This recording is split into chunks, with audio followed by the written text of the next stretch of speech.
Hooty hoo. Hey guys, we are back with episode 42. Again, as I always say, I hate repeating myself, but it's like, how do you not when you say so many, you do so many of these and no? But yeah, this is an interview. This is actually going to be a two-part interview. And this half is just going to be with my buddy Jason, and we're going to do his wife, which just sounds awful to say that way. But we're going to have his wife on the second part. And we're just going to talk about mental health and depression and just his experiences and mine. And it's very informational. And yeah, I'm glad we did this. And another good friend.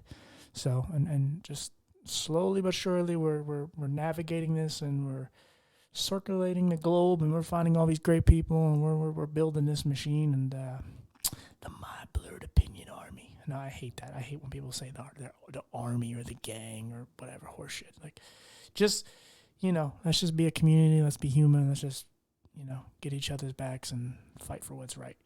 Yeah, guys, I love y'all. Thank you for supporting. And you know what to do. Like, comment, and subscribe, 5 stars and all that jazz.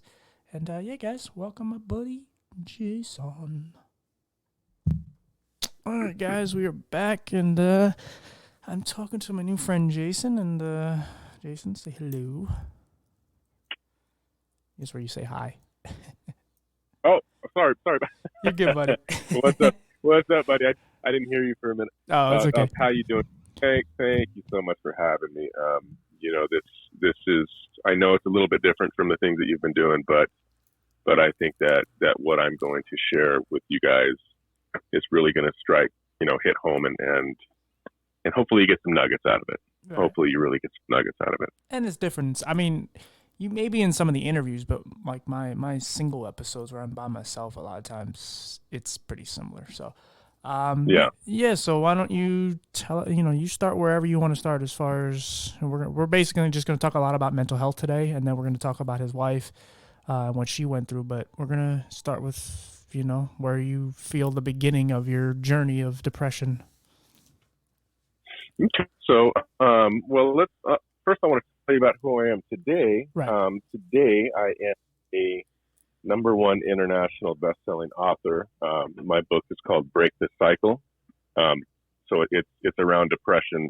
I suffered from a 30-year battle of depression throughout my life because of the things that happened to me in my childhood. And because I did not know how to heal from those things, I took all of those suppressed feelings and suppressed emotions into my adulthood. So ever since I was about 4 or 5 years old, I witnessed my father beating my mother. I witnessed my parents addicted to drugs, addicted to alcohol. I was physically abused. I was mentally abused as a child. And, I didn't realize what was going on because it was part of my everyday life. I just thought that this is the way things are supposed to be. I thought that everybody grew up this way. So when I got into junior high and then later on into high school, I really started to see that, this is not the way things are supposed to be. I started to see my friends and their families and the way that their parents were treating their kids. And I started to realize, my life is not the same. My mother used to take things out, inside of the house to pay for her drug addiction. And then when those things ran out, she would come into my room and take things out of my room to pay for her drug addiction. And then when that ran out, she would sell her body on the street to pay for her drug addiction.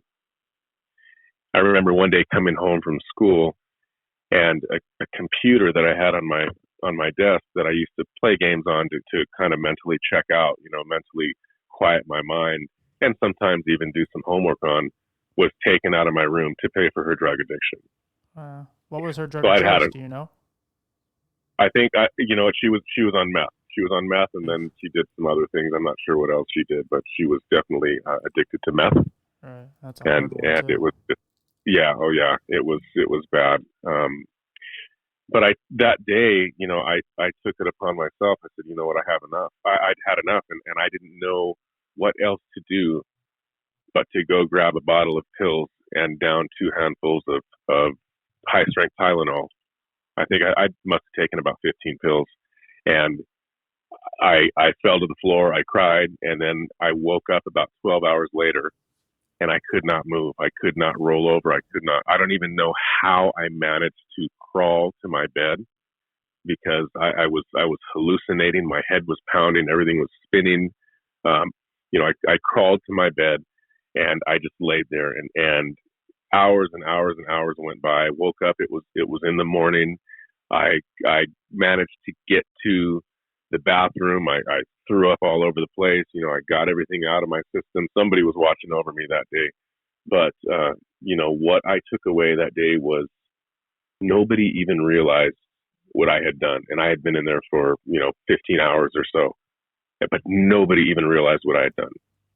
So I took everything that I did and I suppressed it. I buried it inside of my head. I went to school every day for the next 4 years and did not tell a soul what happened to me. They never told anybody on the things that I was feeling inside. So I became a master at suppressing my feelings. I became a master at putting up a facade around people, so they wouldn't see me as different. They wouldn't see me as that poor kid in high school that's got a messed up family. Right. Did you feel like relieved though, like when you survived it, or did you feel bad? No, absolutely not. I mean, I was hurting inside. I was, just screaming inside, but somehow I managed to keep it all inside. And I think one of the things that helped me, the thing that helped me when I was in high school was I took gym class in high school. I took gym, weights is what I took.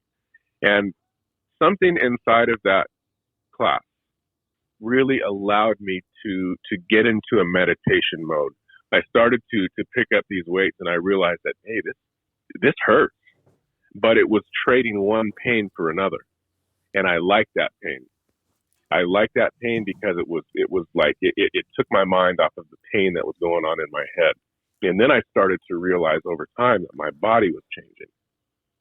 And when my body was changing, people were commenting. People were saying, "Wow, you're looking awesome. You're getting bigger. Your arms are looking good." So I started to get this different look from people that I was craving from my own family, if that makes sense. Like they were praising me. They were giving me, kudos. Attention. And I was like, man, I need to keep doing this. So that's what ultimately got me through my childhood was my gym class. But then when I went into my adulthood, I still had all of these suppressed emotions and suppressed pain and even a hatred towards women. And I got married when I was 20 years old. Now, is this because of your mother? Yeah, absolutely. Absolutely. Right. Okay. Because how come you didn't hate your father if he was the one abusing your mom?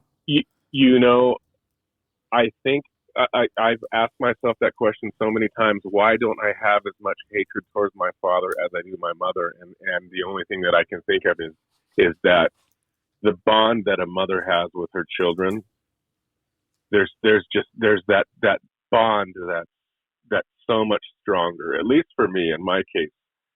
I think I was craving it more towards her than I was him. No, I got you. I had the same thing with my mom, so I get it. Absolutely. And also too, during these times I've had physical altercations with my father.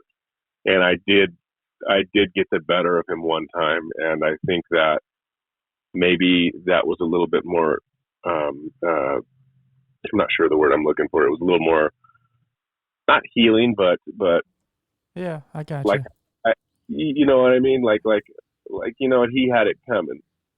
I stood my ground. I basically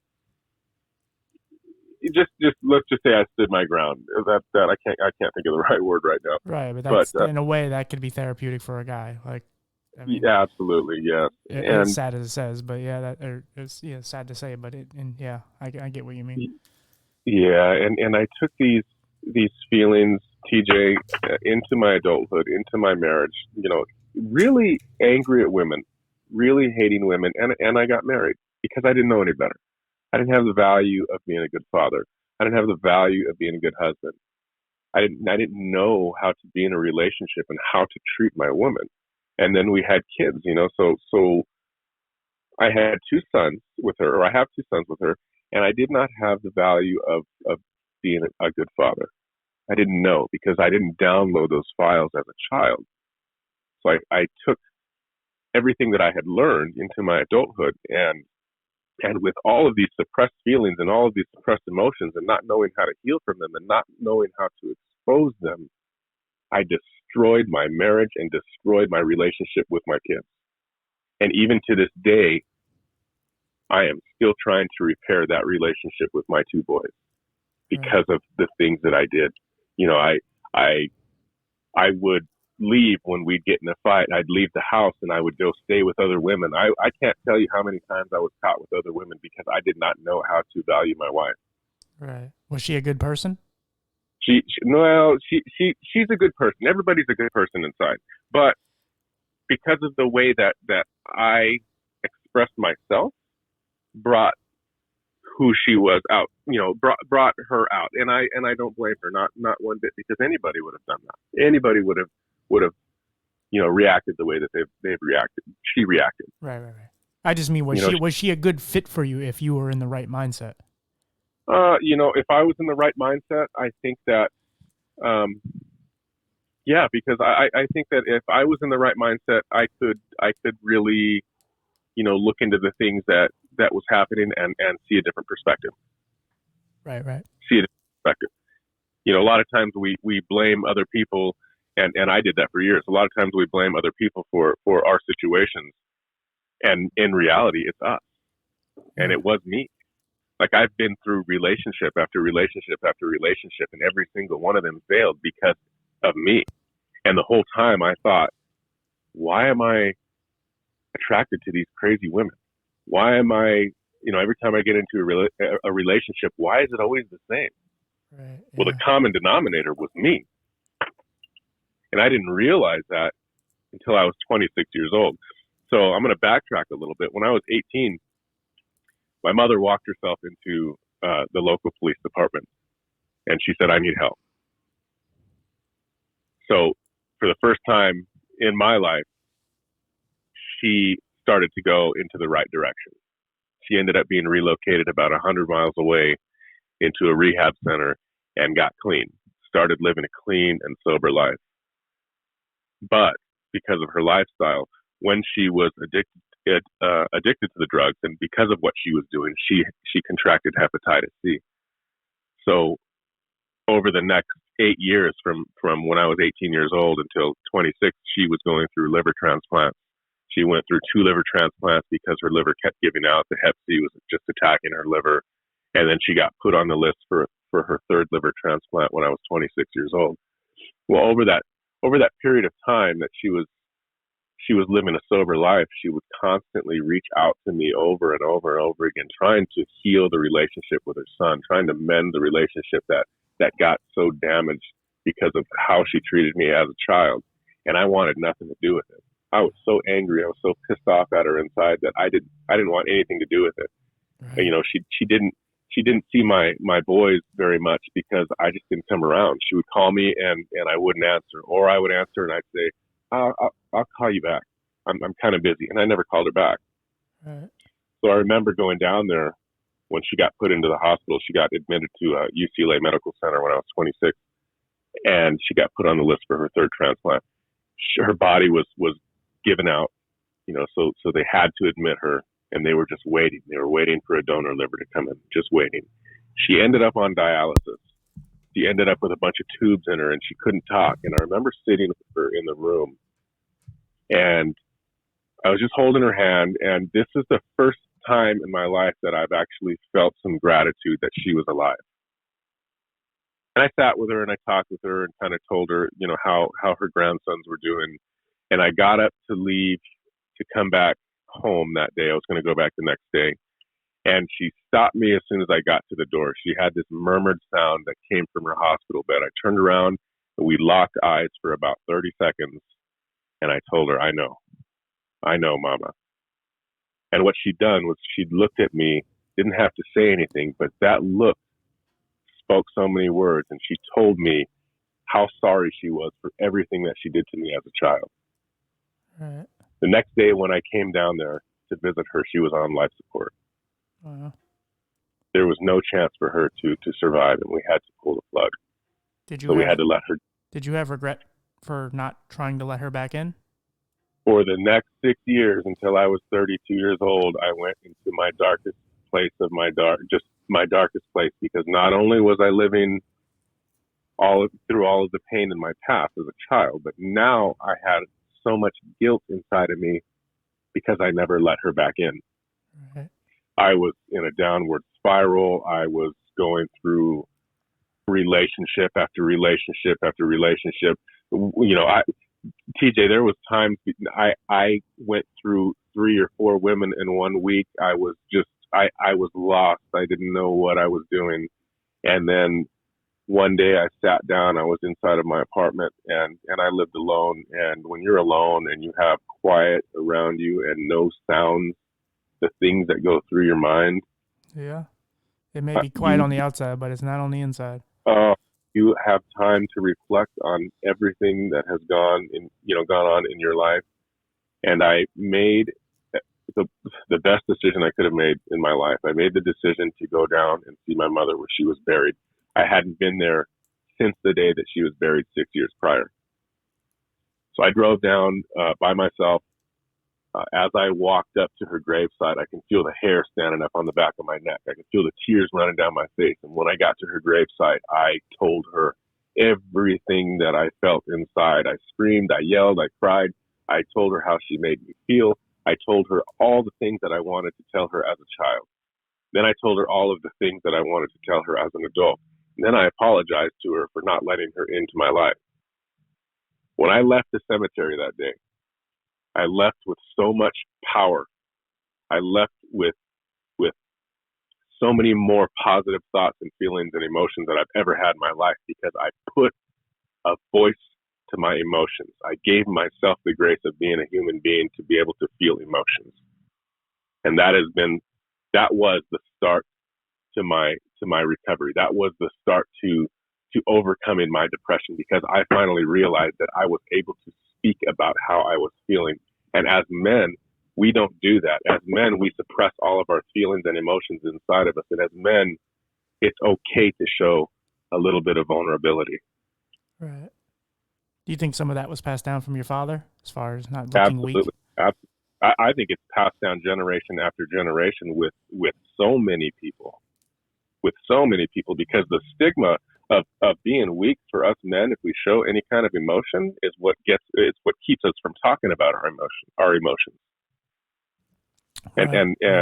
And if we don't talk about that, we will suppress those things, and it will affect us and everyone else around us. Right. Yeah. Yeah, and sometimes it's for the silliest of things. It's like, oh, you're so affectionate with your girl or something. It's like, oh, you're gay or you're weak. Or right. You're all these silly things that make no sense. And then you get old enough to be that person's age, and you go like, oh, okay, yeah, it's even dumber than I thought. Absolutely. As long as you don't pass it on.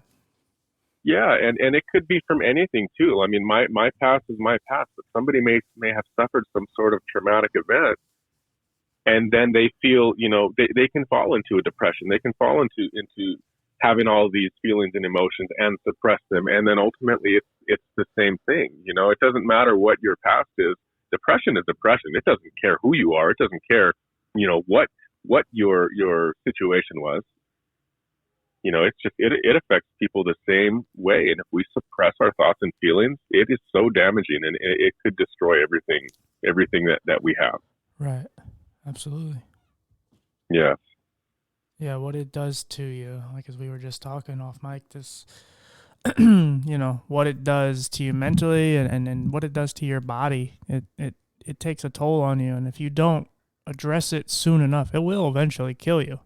Just the stress alone and the anxiety. Anxiety is the worst. I mean, I think, when I told you some of the dark things I was going through and thinking that I've mentioned on here before, when I started thinking some of these dark thoughts, it was the first thought of, okay, I need to change this. But then once I think my final breakdown was like, I used to, if I slept with a girl, I would panic about getting bed bugs, STDs, and pregnancy, and I could wear 13 condoms. It didn't matter.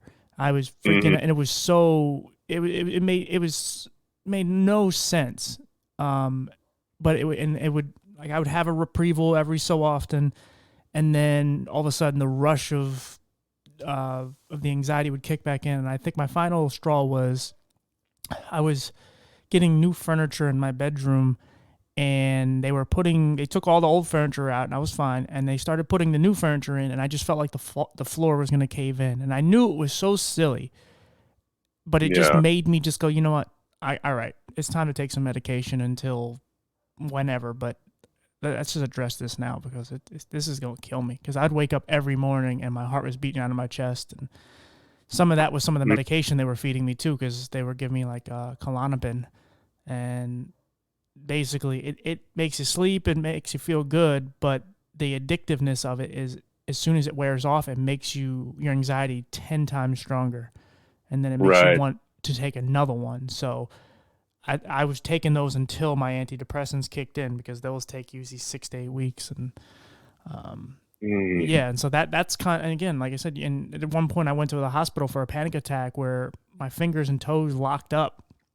My whole body was just screwed up. It just wasn't, my heart rate went so, like, I was beating so fast that they had to give me some medication and an IV to just settle me down, because I couldn't take it anymore.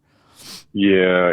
I really think that what you're doing, and opening up this safe place for everybody so people can talk about the things that are that they're hesitating with, or things that are disrupting their lives, because ultimately talking about them and feeling the safe zone is so rewarding, because I, what scares me about going to see a doctor, or going into the hospital, is the fact that the first thing that they want to do is put you on medication. Right. And then, like you said, you can get addicted to that stuff, and then it's even a whole lot more problems that you have to deal with. What happens if you get addicted to the pills that you're on? Or what happens if your mind is so far gone that now I have these pills. Like me, what I did, I grabbed those pills and I just swallowed a shit ton of them, and I hope I ended my life. Right. So I Right. think that really opening up and talking and having the safe zone, and being able to share how we're feeling is really the right step that we need to go initially. Right. And if that doesn't work, and then maybe okay, let's get some sort of medication. But getting people to open up and talk about their feelings and emotions, I think, is really the Right. first thing that we should be looking at. Yeah, and if you address it all, you tackle, the whole elephant in the room. You throw it all out on one table. And I always tell girls when they date me now or get to know me now, I'm like, look, if you like me now, you're gonna love me down the road. I just get better. But if you don't like me, you're gonna hate me. Mm, right. And it's like, if you get everything out and you just say, look, this is me in a nutshell. This is, a smorgasbord. I lay everything out right here for you. This is me. This is all the shit I've been through. If this is too much for you, then you might want to run. But Right. I'm super honest with myself, and I'm being honest with everyone else, and I'm not afraid to say everything I've been through, because it's real. It's my real life. There's nothing fake about it, and it helps people. Because there's a Yeah. lot of people who still, even if they hear this, can't. Um, they don't feel they can share it, but it helps them internally, to maybe their internal monologue with themselves. Like, okay, see, I'm not the only one out here, because we all do feel alone when we're going Yeah. through these problems, whether it's the disabled stuff or the mental health stuff, or whatever. We all feel like we're alone, and then when you hear someone else, even if it's a little bit, even if their whole story is totally different, but they hear one smidge of it where it's like, oh, okay, it's like me. That literally can Yeah. get them through a month. Absolutely. And it's a feeling of loneliness, I think, attacks us all. It Right. really does. We when we're suffering in those moments, we truly feel lonely. Right. But what we find out is, when we learn how to speak about the things that we're feeling, we realize that we are not alone. Yeah. And you could And be, I by the think way, that, you could be, I'm sorry, but I didn't mean to cut you off. no, go. You could be lonely and be with somebody and still be lonely, like mentally. Yeah, Like yeah, the idea of loneliness isn't just, well, you don't have anyone around that cares about you. No, I've had people in my life that cared. Like, I've always had my mom and my grandma. even if I didn't have really any friends at the time or so on, but I always had them. So technically, I didn't have complete loneliness. But in my head, I didn't have a girl, I didn't have any friends, I didn't have that all added up to, yeah, all I have is a cat, my mom, my grandma, and I'm lonely. Like, no one cares about me.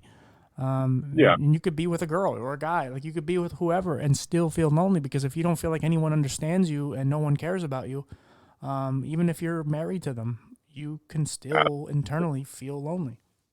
absolutely. And showing up and sharing your true authentic self and being transparent so other people open up and share their transparency and their truth. That's what we need, because then we realize, you know what, we are not alone. When you open up and you can share those things about yourself, other people will be, will want to do the same. And then you find out, you know what, you do understand me. Right. And all it takes is for us to open up and feel safe to be able to share our truth. Right. And I think that it takes, it takes leaders, it takes people that have an internal power like what you're doing and what I'm doing. We need to do that for the other people that are not quite there yet. Right. And we don't have to just continue to take the lid off of our stories, because we're confident now in our skin. But the idea of mental health is just not something addressed unless some kid shoots up a school, or, so that they can use the gun issue or use something else, medication or whatever. They don't ever want to talk about it when other things happen, because those same kids, and I've said this, and I'm assuming, I'm sure you can relate in some ways. Like, like a girl said to me in school one time, she was like, I don't remember word for word, but she basically said, I don't fuck with TJ because he might be that crazy white kid. She was black for the conversation, but I wouldn't fuck with him because he might be that crazy white kid that'll shoot up the school. Now, she was kidding, but she was kind of right, even though it's wrong to say. You shouldn't say that to another kid in high school, but she was right, because I did have anger. I did have sadness. I did feel lonely. I didn't feel like anyone gave a shit. And I dealt with abuse in school. I had teachers let me sit in, I'd piss myself or shit on myself, and they would let me sit in it. And I was molested in school. I had a lot of bad things happen to me. And, and then I was bullied a lot and so on for my eye condition. And, I had all that pent up anger. I had kids throwing chairs and things at me. And, I could have been that kid that shot up the school.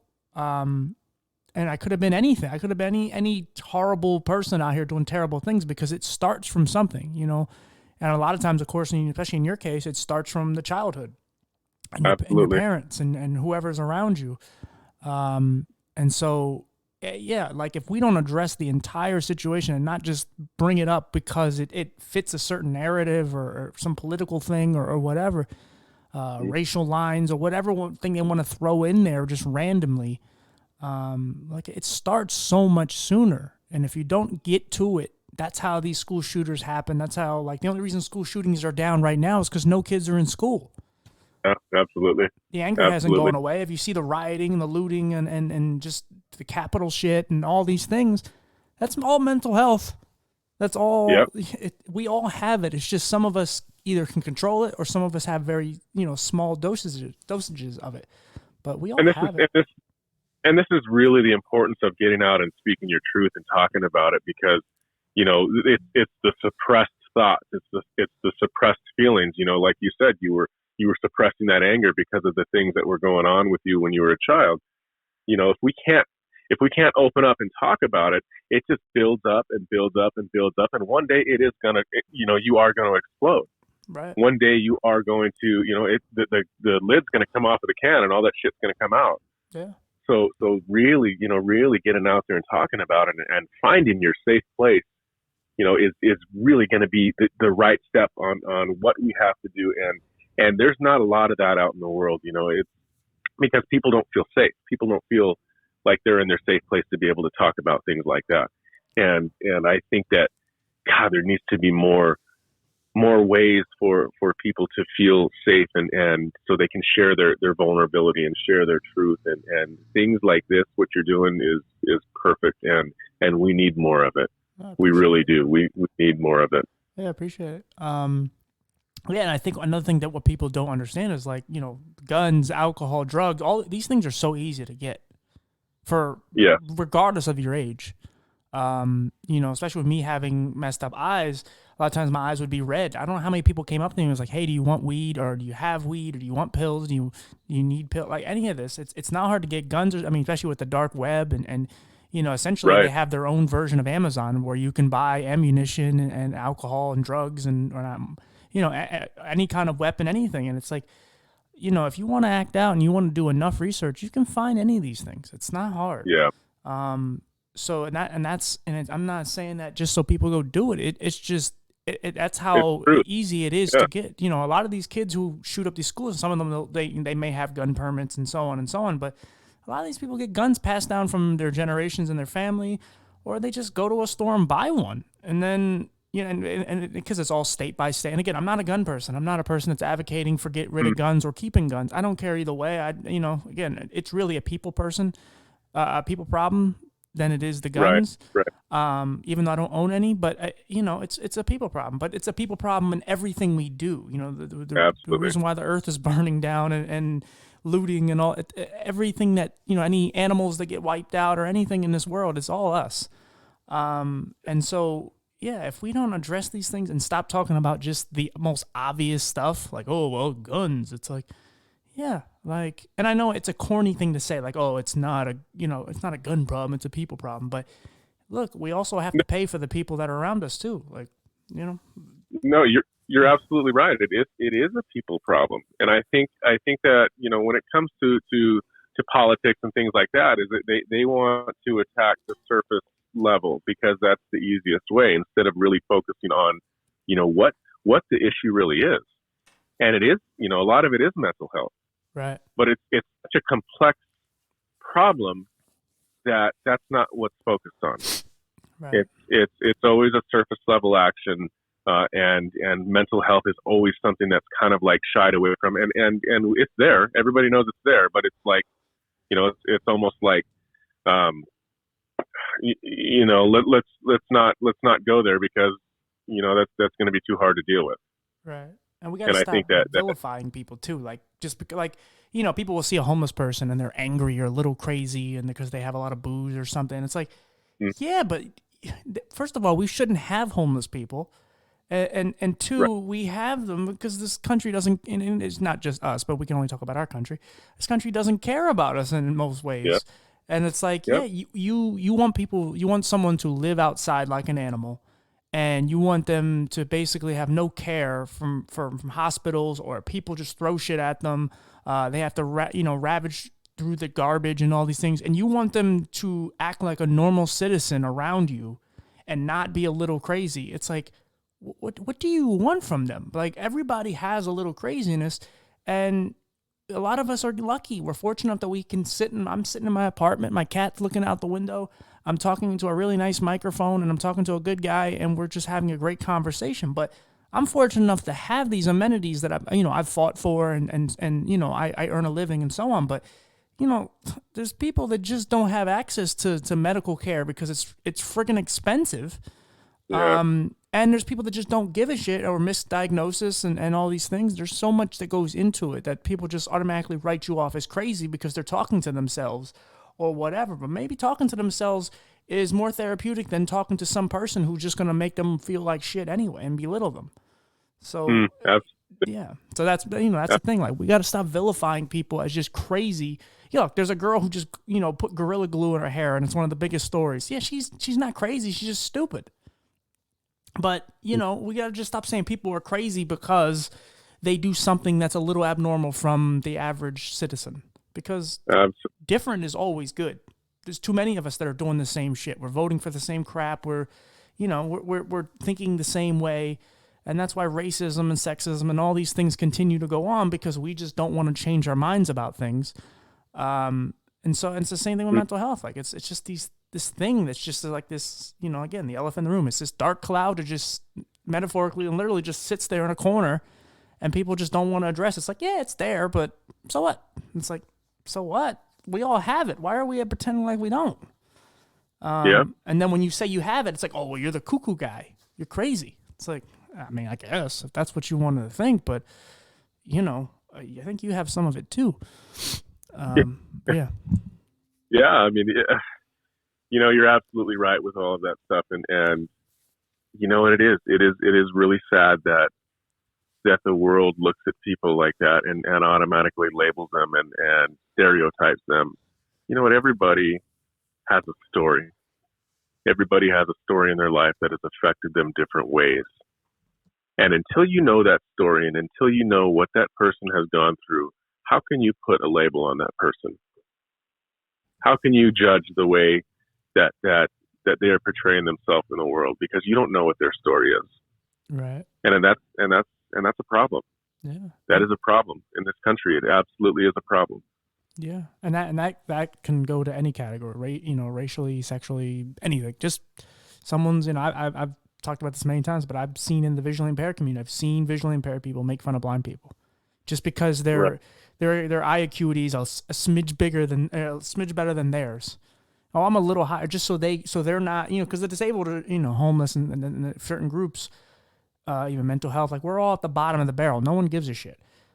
But so it's like, oh, how can I find a way to just kind of move up one step above that person? Oh, my eyes are a little better than yours, or I hear a little better, or one leg works, or whatever. I got crutches and you're in a wheelchair. Like that's how bad it gets, to the point where we end up turning on each other. And it's like, man, like how are we ever supposed to make any real change if all we do is just, watch the news and then just destroy each other? Yeah. Comparison really is comparison is an issue when it comes to self-development and self-growth. All we really need to do is pay attention to ourselves, look at ourselves and what can we do better for ourselves, focus on the gratitude that we have in our lives. There's a lot of things. Our brains are wired to really focus on our lack, to really focus on the things that we don't have, really focus on the things that cause us pain. But when we flip the script and start focusing on our gratitude, focusing on the things that make us feel good emotions, that's when we start to grow. And when something shows up in your life that automatically, causes you to feel a negative emotion, that negative emotion is your trigger to say, hey, I need to change this thought, because you know what? Our brains don't know the difference between what we see and what we think about. So if we have a negative emotion, flip the script and look at it from a different perspective and to try and change the emotion. Right. I got a flat tire on my way to work. Shit, that's going to cost me $250. But you know what? Flip the script. Maybe I got a flat tire because up the road there was a big accident that I did not get in because I got this flat tire. Right. So flip that script. You can change the emotion. It works with every single situation in your life. It takes work. It takes a lot of, it takes a lot of effort on your part. But if you can flip the script and look at every situation in your life that's making you feel that hesitation or disruption within your energy, then we can start moving past things.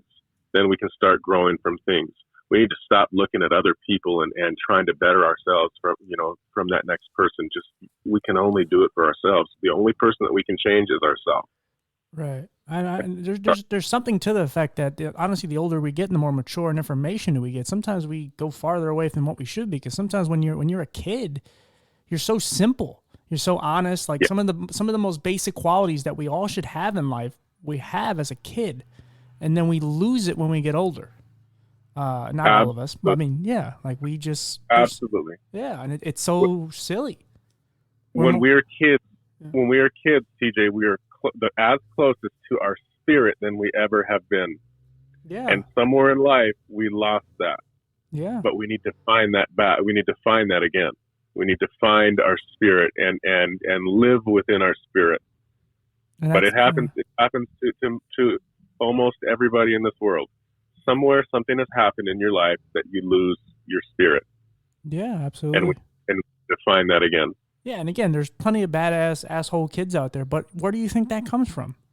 Like, it doesn't just come from where, their little brains. It comes from their families. It comes from whatever's being put in front of them, television or whatever. And it's just, like kids are just so simple. They don't know anything, but they know enough. They pick up on little things. And then just as time, they just lose all these great qualities. Like, everyone, every time something happens, it's always like, oh, we got to protect the kids. But their idea of protecting kids now is lying to them. Don't give Yeah. them the truth. Just feed them a bunch of shit that doesn't really matter. Who cares? Like, as long as you vote this way, or you think this certain way, as long as that is, as long as you go along with my thing, we're good. So just lie. Yeah, you're right. You're right. I mean, we do. When we're kids, we pick up, by the time we're 7 years old, we picked up this blueprint within our mind that is going to drive how we think later on in life. We call it the thermostat. This is something that we really focus on within our coaching with our clients. Is from the time you're born until you're 7 years old, you have developed so many files, so to speak, from your parents, from your family life, whoever you've grown up with. Right. You're developing these. You're developing, their habits. So then once you get up into your adulthood, once you're about 35 years old, you're operating at 95% from your subconscious mind, from the things that you developed as a child. So the way that you react, the way that you present yourself in a bad situation, all of this stuff is from when you were a child, that, from those files that you've downloaded as a child. So the only way to change that is to start bombarding your system with new thoughts and new emotions. Right. So if you're constantly in a negative state as an adult, it's probably because as a child, those are the things that you were downloading. So the only way to change that negative state is to flip the script, look at it from a different perspective until you can change the emotion and do that over and over and over again, repetition after repetition after repetition. Just like in the gym when you're working out your muscles, when you're working out your arms or your chest, it doesn't grow until you do repetition after repetition after repetition. And it's the same with your mind. You have to train your mind just like you train your physical body in order to get it to change. So if you're constantly in a negative state, you need to flip the script, flip the perspective on what is causing you that disruption, and get the better emotion, get the good emotion, and train your mind. Do that over and over and over again with every single situation in your life. And over time, you'll start to notice that, shit, a lot of positive things are happening in my life. A lot of positive things keep coming to me. I'm having a good day after good day after good day, because our mind is just a record of the past. Every day we have approximately 60,000 thoughts that run through our mind.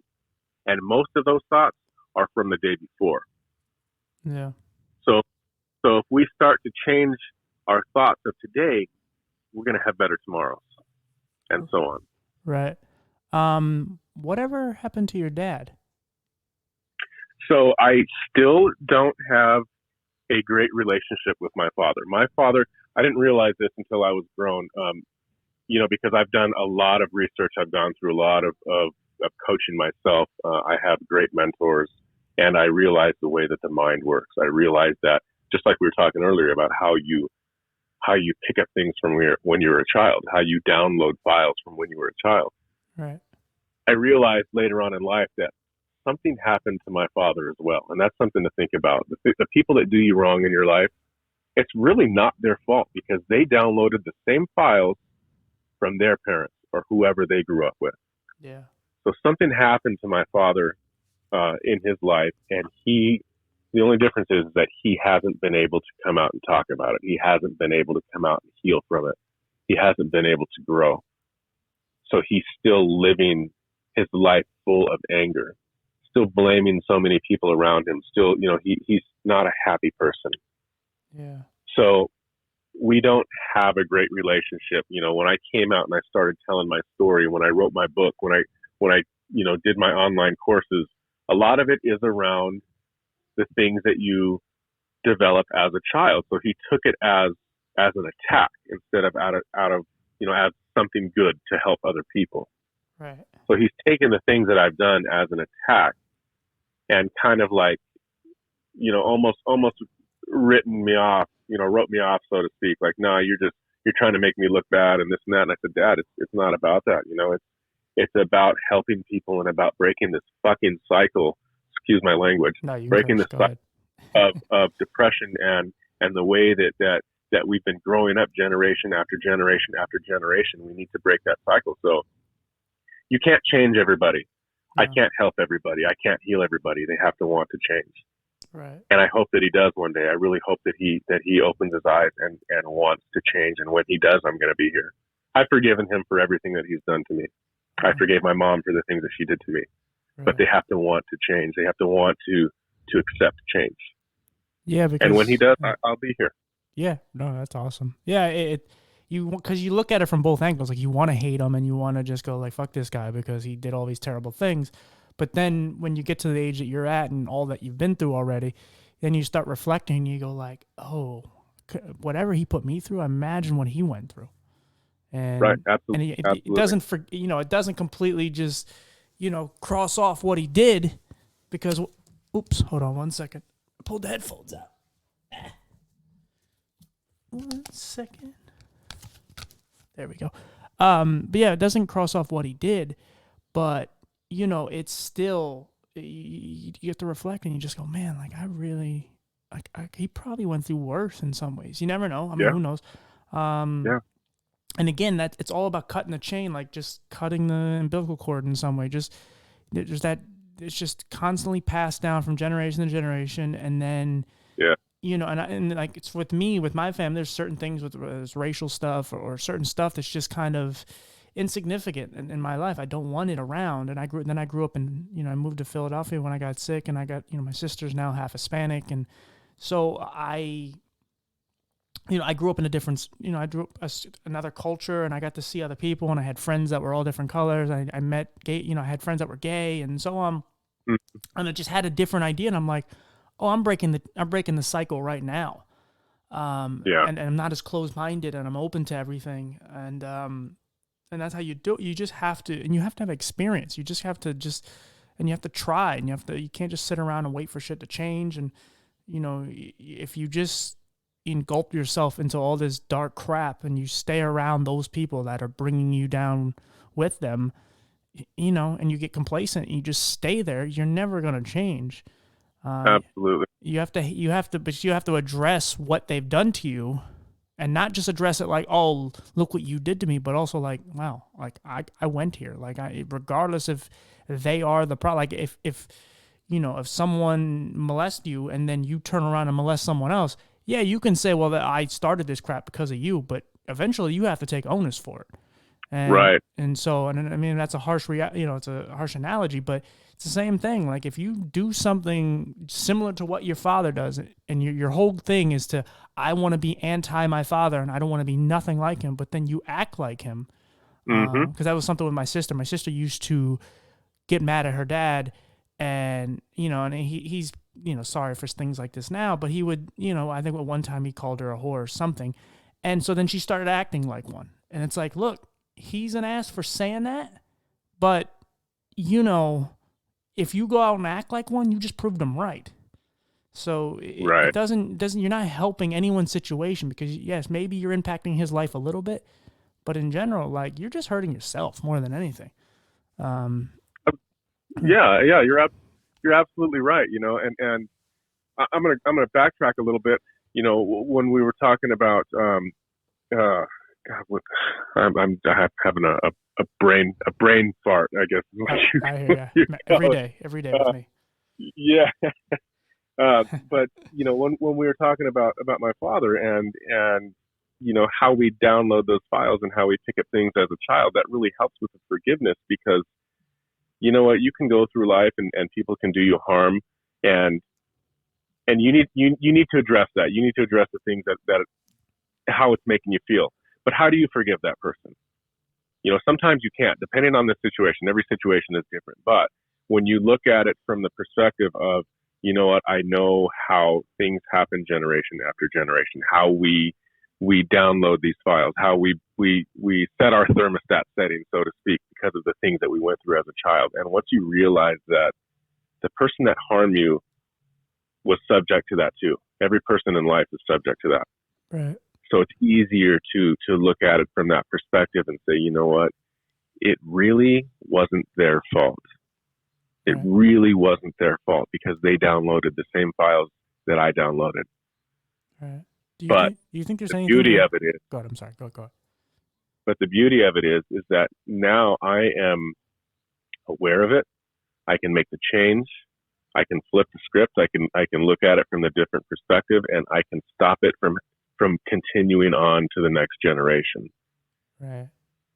And that's huge when you're able to create awareness around what's going on and stop it. That's what we need to do. A lot of people create the awareness. A lot of people know what's bothering them, but they don't know how to stop it. Yeah. They don't know how to accept what happened to them. They don't know how to accept and then how to forgive and how to stop it. Because the acceptance part is the hardest part. It's the hardest thing to accept what has happened to us. Yeah. Acceptance. And that's what takes the most work. Yeah, acceptance is definitely a huge thing. It's like once you get to a certain point and then you know all your problems, it's all right there in front of you. And sometimes you just, or not accept, I'm sorry, forgiveness. Like once you get to that point, sometimes it's hard to forgive, and you walk around like a zombie, and you just, and something like with your mom, like you said, it happened to you, and then all of a sudden you had resentment for women. Absolutely. It carries over in everything else. So the longer you don't accept and the longer you don't forgive, it makes it worse for the rest of your life until you actually forgive that person and just say, okay, enough of this. You know, this and this happened. And I think what happens with forgiveness is we tend to think that it's for the person that did you harm, and it really isn't. Right. The forgiveness is for you. The forgiveness is for you because you acknowledge the fact that you have feelings and emotions and you have given them a voice. That is what you need to hear. You need to hear yourself forgiving somebody. It's absolutely for you. It's not for the person. I didn't forgive my mom until after she was buried. I didn't forgive my mom until she was laying in the ground for 6 years. Right. She didn't hear what I said. Right. She didn't hear what I said. I heard what I said. Yeah. You know, and it's absolutely for us. It's for us to be able to move forward in our lives. And I think it's such a big step. And some people aren't ready. You know, some people aren't ready to forgive because of the things that have happened to them. And I get it. I understand that. I'm not saying that, you know, you need to forgive this person. No, when you're ready, then you'll know when you're ready. Right. You'll know when you're ready to forgive. Do you think there's anything good that you learned from your father and mother? You know what? I used to think of my story from a victim's mentality. I used to think, why did this happen to me? Why did I have to have parents like this? Why did they do the things that they did? But then once I got older and once I realized how to stop this from happening, I realized that this is my gift to the world because I need to share the things that I've learned and I need to help other people because there are not a lot of people that talk about these kind of things. So I go back in my life and I think about what has happened and what I survived, and I wouldn't change a thing. I wouldn't change anything that I survived as a child. The only thing that I would change is the way that it affected other people around me today. Right. I would change me hurting my relationship with my boys, hurting my relationship with other people, hurting my relationship with every woman that I've did wrong, because hurting other people because of the shit that was suppressed inside of me became more painful than anything that I survived as a child. Right. So that's what I learned, and that's what I take away from my story. Right. And if there's any more you want to add, just go ahead. But then we should probably transition to when you're married now. Yep. I don't want you to talk too much about it because I honestly I'd rather do your wife just the next episode. Perfect. So she could tell the majority of it. Okay. But I would like to know how that transitioned, and obviously, guys, how you met, and how did you carry over these newfound feelings, and how you learned to love and treat a woman the way she should be treated. So yeah, how did your mental health and all the abuse and everything you've gone through, how did that carry over into your current relationship? So this is kind of cool here. Brisa was actually part of my circle of friends in high school. Uh-oh. We met when we were 15 years old, and this is when I was going through my attempted suicide. Same year, same everything. She had no idea what was going on in my life. None. Nobody did. So was she one of the people that gave you a compliment? No, I don't think so. Oh. I don't think so. But she was actually one of the girls that I was like, damn, she's on another level. She's amazing, and she was always one of those girls that I saw on a pedestal. Always one of those that I saw like, man, I wish I could have her as a girlfriend. When you're 15, you just you think a little bit differently. Right. Yeah. Yeah. But I She's always pretty. thought that she was out of my league, and she was. So I always had this this perception of her. I always thought, man, I need to have a girl like that one day in my life. And then, we lived our lives. I got married. She went off and she, became a successful hairstylist in the beauty industry in New York. She was working on celebrities and stuff, and I followed her journey throughout the years. And then, she had a traumatic event that happened to her in 2014. She had a stroke, and I won't go too deep into this, but she was given a less than 1% chance to live, and I was watching this happen, on social media. I was in touch with the family, just hoping and praying that she was going to be okay, and she did. She pulled through it, and years later, about 2.5 years ago, we met up at the gym because I still use the gym today as my outlet. It's my form of meditation. It's my place that I use to quiet my mind when all kinds of shit's going through my mind. We all need that. We all need that form of meditation in order to quiet our mind. Right. So we were at the gym and I ran into her and I thought, I'll be damned. Here's this girl that I remember so long ago that I just looked at, on that pedestal. And since that day, we have been together every single day. And Awesome. now we're not married yet. We're engaged. We got engaged before this whole COVID thing, so we're going to see what happens with COVID, and we'll plan it soon, plan a date soon. But yeah, we have not been apart since that day. We are both doing the same thing. We are both coaching people around the mindset. Her ideal client or target market, so to speak, are people with traumatic events because she has that experience, and my people are people that are suffering, depression and anxiety and mental health, which also happens to speak to a lot of people that are, suffering a traumatic event in their lives, some sort of physical traumatic event. So it's really, a really good thing what we're doing, that we're doing together, because we feed off of each other and we help each other grow. Are you guys living together? We are, yes, we are. Okay. She's actually sitting right here. Oh, great. um, so do you? And this is just probably an obvious question, but do you feel lonely now? Absolutely not. Awesome. Um, Absolutely not. And it's not because somebody's sitting next to me. It's because right. Right. I'm able, because we're able to speak our truth and be completely authentic and open with each other. Right. Yeah. Of course. Yeah. Yeah, and it's got to be like a very relieving feeling. Yeah. For so long. I mean, like I said, when you're going through that cloud of shitstorm that you're battling in your head, and it doesn't matter if there's 30,000 people next to you, you could feel as lonely as it gets. That's right. And all it takes is one person that can actually make you feel less lonely. Yep. So what's your, and you said, because you go to the gym, what is your demons, and what's your mental health like these days? Obviously it's better, but what are the type of thoughts, and how are you dealing with it these days? Okay. So for the longest time, I've had all of those feelings and emotions that were just suppressed inside of me, and you have to take these things one by one and pick them apart. The relationship with my mom, the things that happened with my mom, the things that happened with my dad, my relationship with my wife, my kids. I take each one of these things, or I took each one of these things, and I looked at it, that perspective that I was talking about earlier. I looked at it from a different perspective. Okay, this happened to me for this reason.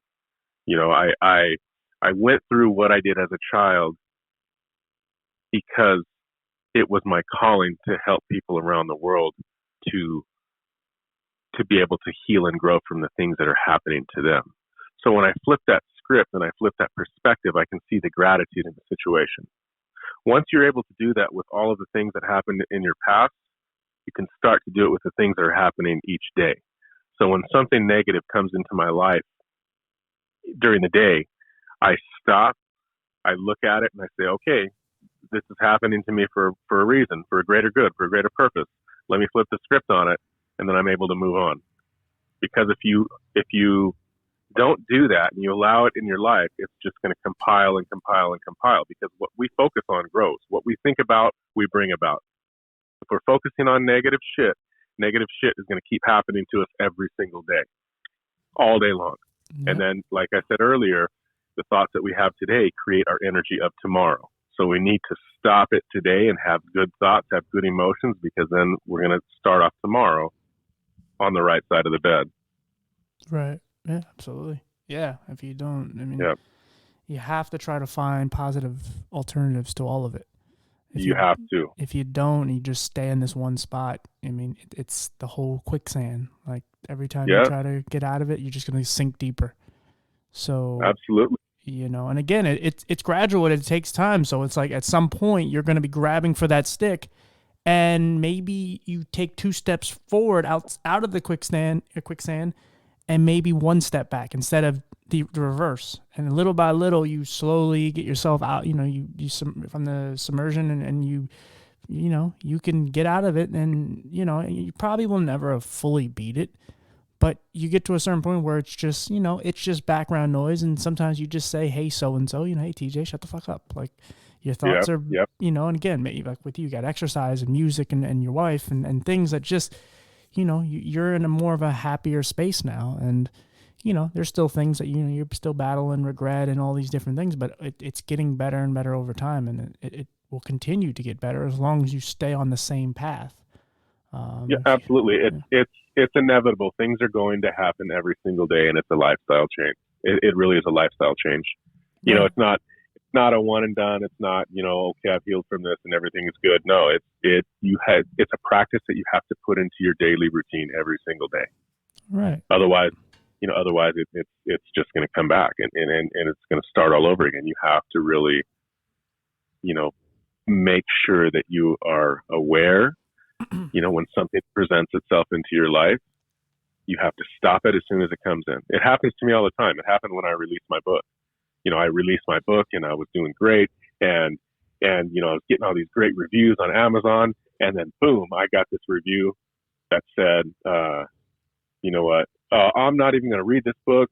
Jason's a piece of shit. He did this, he did that to his kids, and yada, yada, yada. And right away, my energy went from in a positive state, good energy to what the hell, why would somebody do that to me? I got pissed off. I started cussing, and then I stopped. I said, you know what? I said, this is happening to me for a greater purpose. I said, you know what? This is why I'm doing what I'm doing.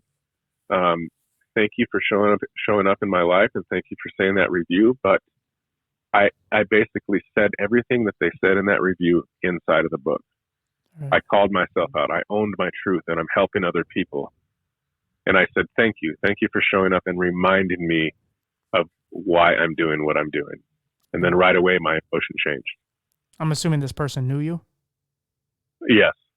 Yeah, absolutely. Right. Absolutely. Otherwise, yeah.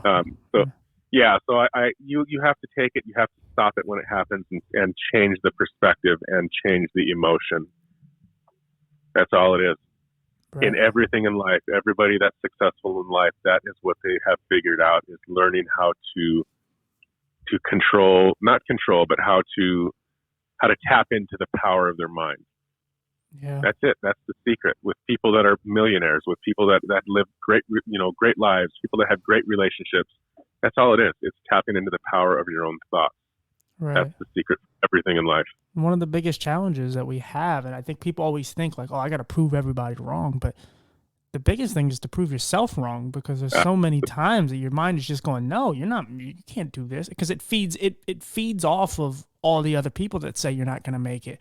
But it's you that you have to, like, if you can overcome that, everyone else, even if everyone still doesn't believe in you while you're doing it. Like I had a discussion with my grandma that really pissed me off and hurt my feelings, and I love my grandma to death, but she still calls my podcast this hobby, and then she doesn't want me to basically take it too far because she doesn't want me to lose my job and this and or doesn't want me to quit my job. I'm like, Grandma, I'm not happy there, and as soon as this starts making some real money, I'm out, because I really want to do this full time because it's something I'm happy with and I'm passionate about, because I care about helping people with mental health and disabilities and so on. And I'm going to make way more of a difference in doing that than filling vending machines. And so the fact that she actually said that to me, like, it made me like take it out on myself a little bit. And it was just like, like, oh, see, like, even your grandma doesn't believe you. So why the hell are you still doing this type of shit? But then people, someone sends me an email saying, hey man, like, you helped get me through the day.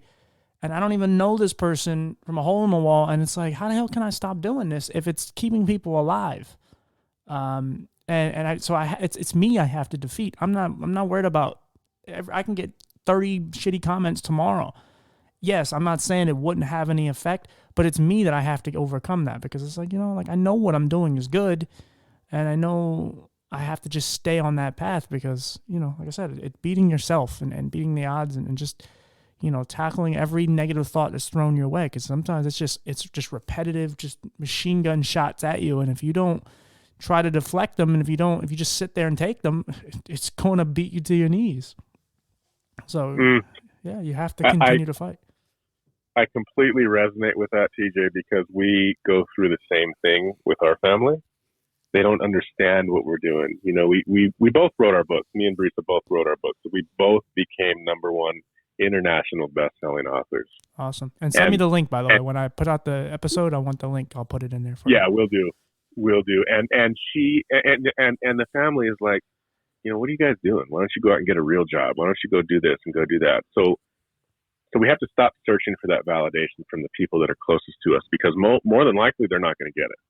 Right. And we want it. We want that validation. We want that, that support from the ones that are closest to us. And it does question you when you don't get it. Like, am I doing this for the right reasons, or should I be doing this? Should I go get a real job? But you're right. When you get that support from the outside, and when you get people telling you that you're changing their lives, that's the gratitude that we need to find in those kind of situations. That's why we are doing what we are doing. And that's flipping the script. Right. You can look at it from the perspective of what your family's telling you, and you can look at it from the perspective of what other people are telling you, and you see the difference of emotion there. Yeah, one positive comment can equal like 10 negative ones. It's right, and then so where do we choose to put our energy? Right. I choose to put it on the positive side, because that's the energy that I want to expel into the world. Right. If we focus on those positive emotions and that positive energy, that's where we're going to be. That's where we're going to live. That's where we're going to, what we're going to put back out. Right. And so that's a great. And what we're doing is the harder way around everything. We're not taking the easy route. Like we're doing, even what we're trying to conquer. We're trying to conquer mental health and all these. Like this is, sitting around just waiting for shit to happen and. Putting up selfies and things like pictures of cats and things to get people's attention. And I get frustrated because I'll have 500 people follow me on Facebook, and then I put up a picture of my cat and everyone goes crazy. But then I put up a link in my podcast and I'll get, 5 likes or something. And it's like, yeah. And it's like, I love my cat. He's adorable. But, like I'm actually trying to make a real difference in the world, not just on my Facebook page or in general. Like I care about, like I know, someone told me once, like, she was like, maybe you should talk about other topics other than just disability and homelessness and race and certain, like some of these major topics, because, like disability is not, disabled people aren't sexy in a way. And she wasn't, and this was a person who was also disabled, but she's saying the topic of disabled people is not sexy to the world. And it's like, yeah, I don't give a fuck. Like, I don't care, because it needs, and it's not about sexy, but it needs to be something that's under people's tongues, because if you don't hear our stories and if we don't fight for it, if I don't fight for it, how can I sit here and complain that no one's fighting for it? And like people just think of us as just these freaks that walk around and just collect disability and are useless in a lot of ways. And it's like, no one wants to hire us. And there's so many things. And if we don't put our foot down and actually challenge all these rules, and we don't really, fight in our communities and do certain things, like there's women that are fighting for women. It's called the Me Too movement, regardless if you agree with them. Black Lives Matter and PETA, and there's groups for everyone. But regardless Yeah. if you agree with what they do or don't do, they're fighting for something.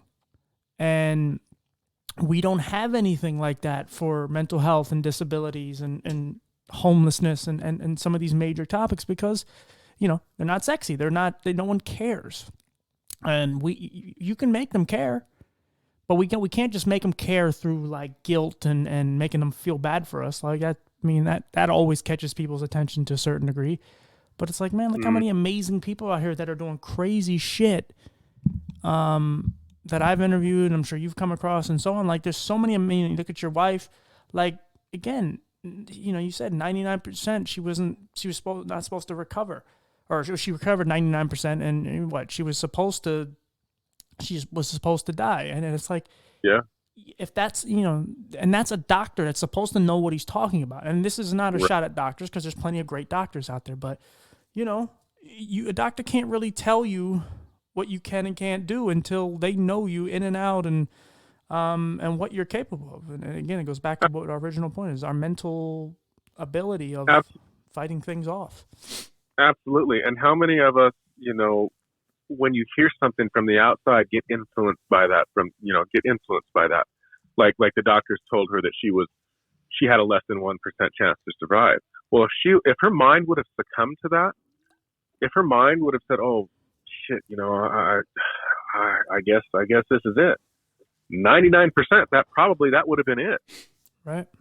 But she didn't choose that. She says, "No, I'm making a decision. I'm making a firm choice that I am going to make it out of this. I am going to, affirm to herself, I am going to show them otherwise." Yeah. And that's what we have to do. You were saying that sometimes people don't like, the things that you're posting about mental health, but they'll like a lot of the posts with your cat and stuff. We deal with the same thing. We deal with a lot of that. And what that is that's just a bunch of fans that are following you. And then when you post something that's really serious and what you're really passionate about, people aren't opening up to that. But you know what? All it takes is one person that needed to hear that message, and that one person, maybe that changed their life. Right, yeah. And for me, that's enough. That's enough to drive my passion. Just that one person. Right. And I think that's what we need to focus on is just that perspective. Well, then and you look at what you're doing and what I'm doing, and now somehow we connected through other channels, and now it's like, okay, now one voice turns into 2, and then it turns into 10, and eventually you actually have a real committee and a real front line to battle some of this bullshit that gets thrown in front of us. It's like, it's just, that's right. And I've said many times, like, I never look at people who commit suicide as weak because you don't know where they're at mentally. I always talk about Robin Williams, a guy who had everything. And he killed himself. He had a family, he had a wife, he had money, he had fame, he had notoriety, he had talent, he had everything. There's nothing. Right. Kurt Cobain had the biggest band in the world when he blew his head off with a shotgun. Right. It doesn't matter. Mental health pollutes you one way or another. And so it's just, and these people who kill themselves, it's like losing one of us. Like if I killed myself or you killed yourself tomorrow, like that's like losing, it's like gaining 20 of us because we're so few that, every person that joins our cause and every person that not even just cause, just is just talking and trying to make a small difference that hopefully leads into a big difference. It's so important, but everyone we lose, whether they just don't want to do it anymore or they kill themselves, it's as big as it's basically on the equivalent of gaining 10 or 20 of us. Right. Yeah. Right. So that's why we have to stay strong and stick together. And that's been my whole message, even just with the disabled community. It's like, I don't want it to be me just talking about eye stuff or whatever, because, we're all perceived as this stupid wheelchair logo guy. And it's like, even though we're all different, and that's okay, we're going to all show that we're different, but we need to come together and show that by when we're standing next to each other, when we're talking, and by what we do in our lives and so on. But if they want to put us in one category, let's do it, because, again, it's the same thing with racially. It's like they want to divide white and black people because they know if white and black people are together, it's it's amazingly strong, and they don't know what to do with it, and to the point where they actually have to change their ideologies and they have to change the rules. So it's like if the blind and the deaf and the paraplegics and people with dwarfism and progeria kids and whatever, every disability sticks together.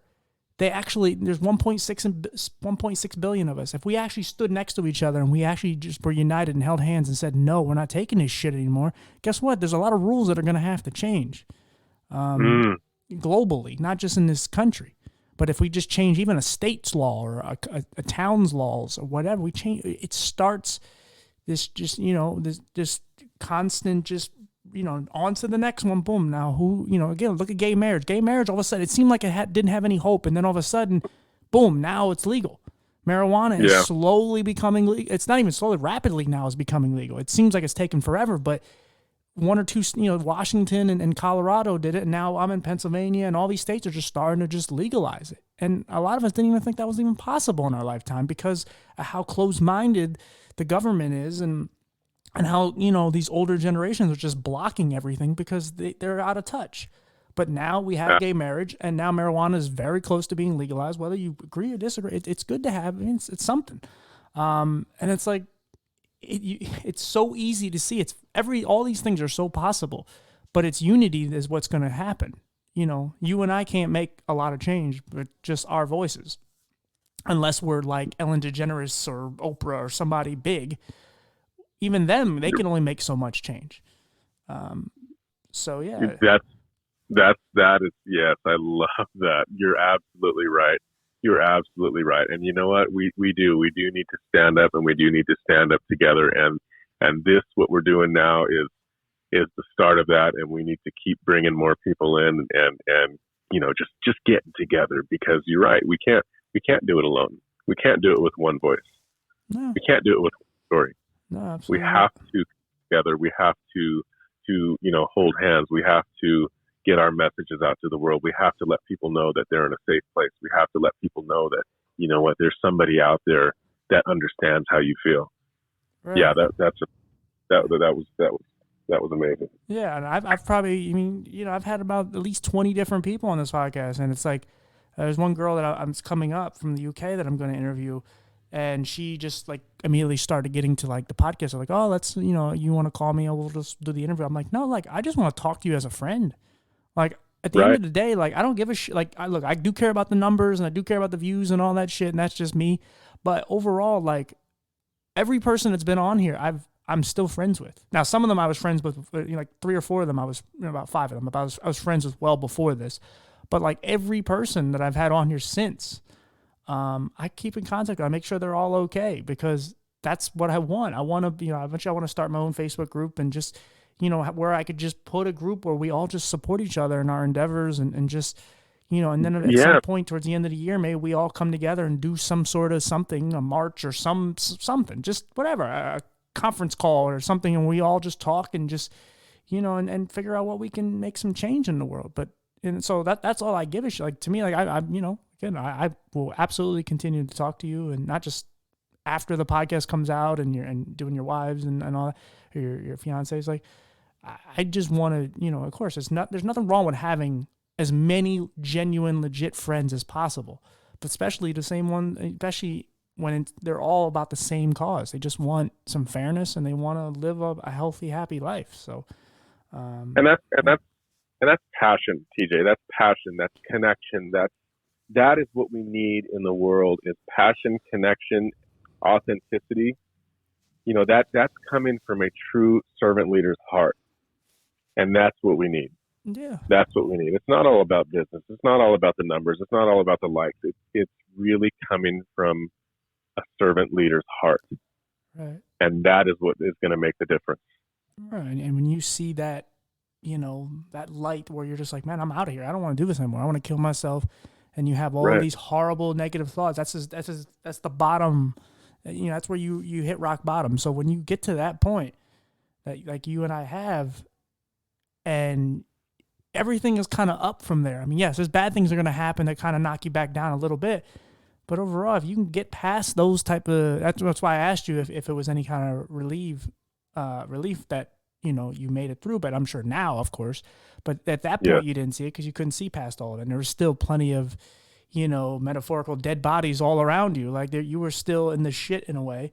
absolutely. And it took a while for you to actually, your PTSD and everything to come off and actually just go, oh, okay, like this is what I need to be doing. And of course, the death of your mother and just all these things, it changes your perspective, actually molds into what you should have been in the beginning. But again, PTSD and so many things that are in depression. And so when you get to all those places, yeah, and a lot of people do come out when the people who do make it out of it, they do get passionate because they don't want to take it anymore. And they don't, I don't want to see people go through this. It's terrible. Yeah, and you know what, and obviously the earlier that you can open up and talk about these things, the better. Like for me, it took me, Jesus, I mean, I was in junior high school when I really started to have these feelings, and I didn't figure out that I needed to open up and talk about things until I was 32 years old. Right. So I went through so many years of just destruction, so many years of destroying things around me, just hurting people along the way. And that's one thing I think about too. Like, man, I wish I could have opened up and talked to somebody when I was young, because I could have changed a lot of things. But in reality, I look back and I think, you know what? No, I had to experience all these things to grow. I had to learn all of the things not to do so I can share that message with people. Right. Exactly. So just, really, really talking about things and opening up as soon as you can, just know that you're not alone. Know that there are people that are out there that know how you feel.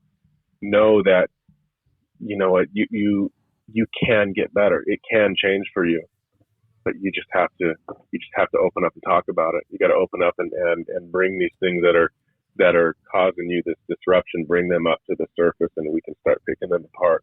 We can start looking at them from a different perspective. We can start changing your emotions and changing your thoughts and getting you to live a better life. Right. Exactly. Well, I thank you for doing this, buddy. I appreciate it. Absolutely. Thank you for having me, TJ. That was amazing. Yeah. I'm gonna stop the recording now, and then we can talk a few minutes after. Okay.